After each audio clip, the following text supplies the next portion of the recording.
I'm Ron Youth, president of the Massachusetts Association of Buyer Agents, and I'd like to talk to you today about the newly revised Licensee Consumer Relationship Disclosure published by the Board of Registration of Real Estate Brokers and Salespeople. There were some very positive things that were done in the new disclosure, and there were some things I have a concern about. But let's take a look at the disclosure itself. I'm very happy that at the top of the form, the state has put the state seal for the state of Massachusetts, indicating that this should not be modified. This form should be used as is. They point out that it's put out by the Commonwealth and it's by the Board of Registration of Real Estate Brokers and Salespeople, and it's not a contract. It's to be given the very first time a licensee meets with a consumer to talk about any specific real estate, and then it gives the caveat emptor that basically says make sure you understand what your relationship is with a licensee with whom you're working. Jumping to the bottom of the form, once the licensee is explained to the consumer, the licensee is asked to signature, to print their name, and then to write their license number personally. The brokerage firm also must have their name and their license on the form as well. The consumer is then asked to signature indicating, yes, the licensee explained to me what my relationship would be if I should decide to buy a home through them. Now, as a buyer's agent, I do have some concern that they've made a twofold division of non-designated agency and designated agency.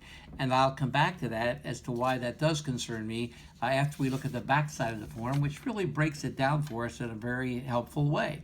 First, I'm going to start with the only non-agency approach in Massachusetts called facilitator. A facilitator does not work for either the seller or the buyer in a real estate transaction, and they cannot give confidentiality or any fiduciary duties to either party.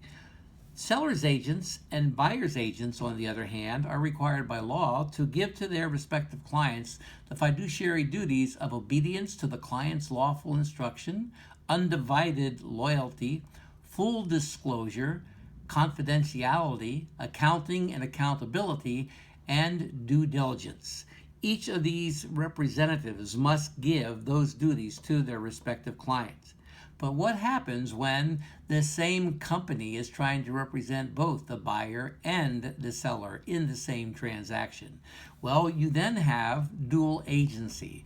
You have a situation where the firm is trying to give undivided loyalty to both sides and is trying to, at the same time, hold confidentiality and give full disclosure. It's impossible. So a dual agency office will disclose up front that they cannot fully represent either client. They must back off of their services.